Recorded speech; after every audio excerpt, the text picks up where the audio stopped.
Hello दोस्तों, एक मैं कहानी गा रही हूँ।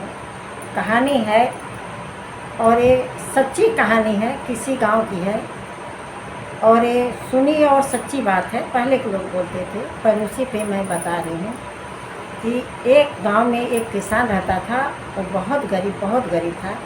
उसे एक लड़की एक लड़का था।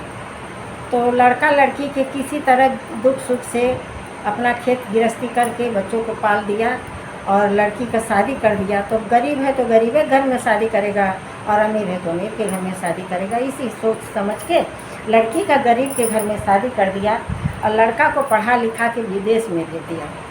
लड़का ने पढ़ लिख के जब विदेश चला गया तो बहुत पैसा कमा लिया। बहुत पैसा कमाया तो सोचा कि मैं अब कमा तो लिया हूँ लेकिन मैं अपने घर चलता हूँ माँ बाप के लिए। तो जब आने लगा तो उसका रास्ते में उसके बहन का घर पड़ता है। तो बहन के घर में आता है तो बहन क्या बोलती है सुनिएगा।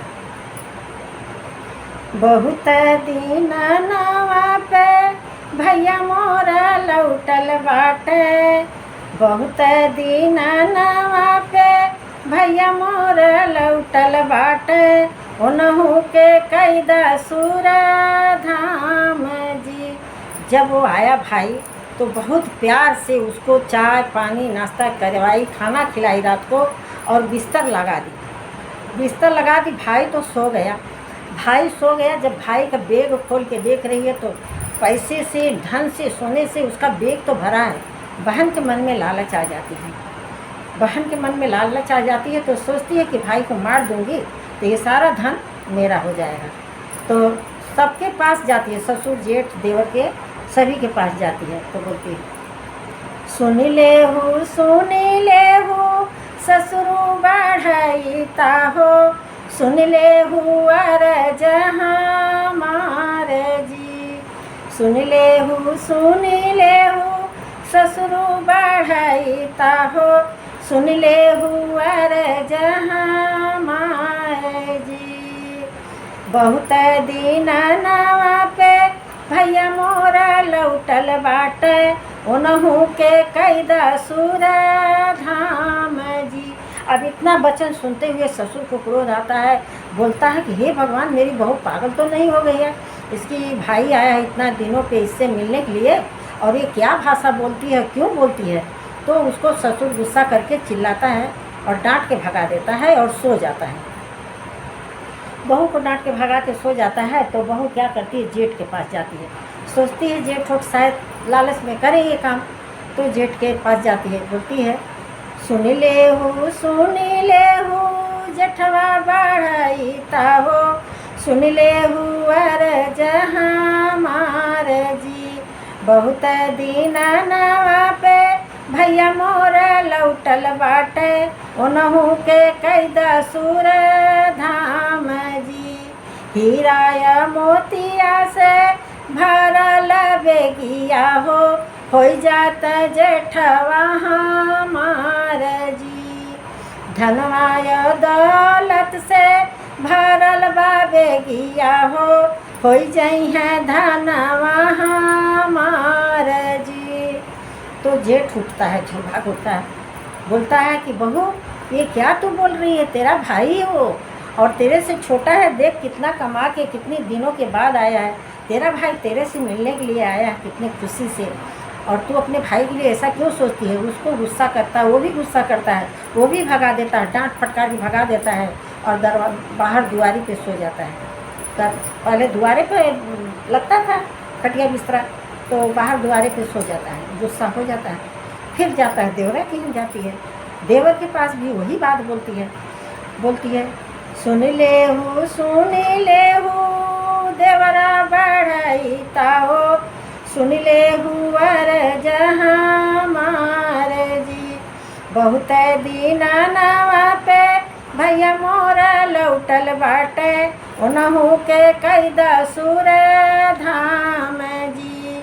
धनवा से भरल भैया के बेगिया हो जाता धनवा हमार जी। बेगिया से भरल बाटे धनवा हो जाता धनवा हमार जी। देवर को गुस्सा आता है, वो चिल्लाता है, वो भी बोलता है, वो भी गुस्सा करता है, भाग जाता है। इसी तरह पति को जगाती है और पति भी गुस्सा करता है, पति भी डांट के भगा देता है। तो उसके मन में आता है कि हे भगवान, मेरा भाई इतना धन ले आया है और अगर मांगूंगी तो थोड़ा बहुत देगा, ज़्यादा तो देगा नहीं, और इसको अगर हम मार देते हैं तो सारा सारा धन मेरा हो जाता है। फिर ना ससुर सुनता है, ना जेठ सुनता है, ना देवर सुनता है, ना पति सुनता है। सब ने उसको क्रोध करके भगा देता है। पति तो मारता है उसको, बोलता है तेरे दिमाग में ये शैतानी बुद्धि कैसा आया है, ये तू भाग इधर से, तू औरत नहीं है, तो बहुत डायन है, तू भाग यहाँ से। वो जाती है, पति के सामने घर में सो जाती है और फिर जब रात होता है तो फिर उठती है, कटारी लेती है और भाई को मार देती है। भाई को मार देती है तो भाई जो है बहुत बड़ा पुजारी शंकर जी का रहता है। शंकर जी की पुजारी बहुत बड़ा पुजारी रहता है, शंकर जी का दिल से मानता है। तो वो जब रात को मार देती है और मार के सब धन ले लेती है। सुबह अब तो घर की बात है, ससुर जेठ देवर पति किस तरह से बोलेंगे कि मेरे घर की ही औरतें मारी हैं। तो बोला भाई कुछ हो गया, काट लिया पीट लिया, ऐसा सांप पिरा मर गया, ऐसा बहाना मार के जब लाश को बांध ओढ़ के लेके चलने लगे तो ऐसा भोलेनाथ की कृपा कि शंकर जी भोलेनाथ जो है साधु के रूप में आ गए। साधु के रूप में आए भोले जी, तो बोले कि ये क्या है बेटा, ये क्या बांध रहे हो, किसकी मृत्यु हो गई है।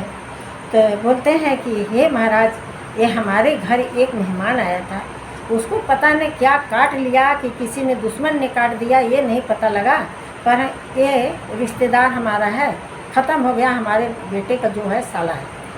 बोलती अच्छा अच्छा रखो इसको, रखो इसको, तो मृत्यु को अभी तो इसकी उम्र है, ये कैसे मर सकता है। तो अरे ये तो बड़ा भारी भक्त है किसी का। तो बोलते अच्छा, तो बोलते उतारते हैं लोग, लाश को नीचे डालते हैं। फिर वो जो शंकर जी ऋषि का रूप पकड़ के साधु का आते हैं तो वो छोड़ते हैं सांप छोड़ते हैं। बोलते हैं कि देखो सब लोग एक लाइन से बैठ जाओ और जो इसको मारा होगा उसी के पास सांप जाएगा, उसी को डसेगा और ये लड़का जीवित हो जाएगा। तो बोले कि अच्छा ठीक है, सब लोग बैठ गया। अब ससुर तो मारा ही नहीं है, वो तो निडर बैठ गया, जेठ देवर पति सब ने बिंदास बैठ गया कि भाई हाँ सही बात हो, जो मारा होगा उसी को सांप काटेगा। तो बैठ गया जब सांप, सब लोग बैठ गया, लाश नीचे पड़ी गई। तो जो शंकर जी आए थे साधु के रूप में, वो अपने गले से सांप को उठाए और छोड़ दिए। सांप जेठ के पास गया, ससुर के पास गया, किसी को नहीं काटा, देवर को नहीं काटा, पति को नहीं काटा। जब उसके पास चलने लगा तो उठ के भागने लगी तो गांव वाले खड़े हो गए कि अरे बाप रे, एक ना गांव को काट रहा सांप, ना परिवार को काट रहा, ये बहू के पास क्यों सांप जा रहा भाग के। जब उठ के भागने लगी तो सांप क्यों छोड़ा, वो तो महादेव का था, उसने साथे पीछे लग गया, गाया जाके पीछे से पैर में काट लिया, जो बहू मर गई।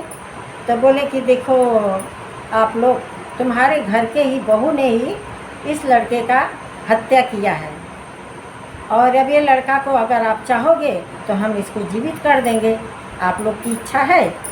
तो सभी लोग खुश हो गया, भाई परिवार खुश हो गया, क्योंकि सबका परिवार, सबका इच्छा था कि ये रहे, जिंदा रहे।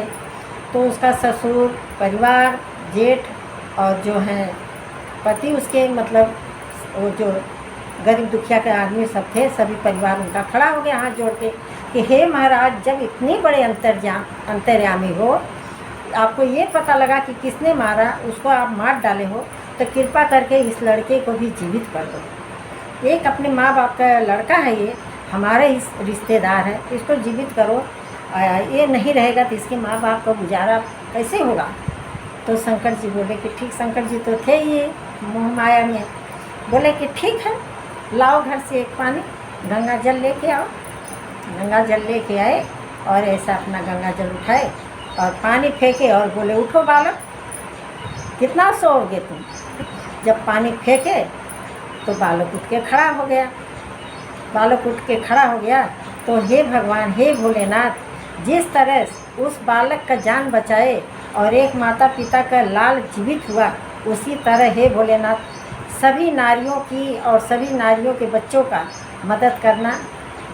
जय शिव शंकर, जय भोलेनाथ, हर हर महादेव।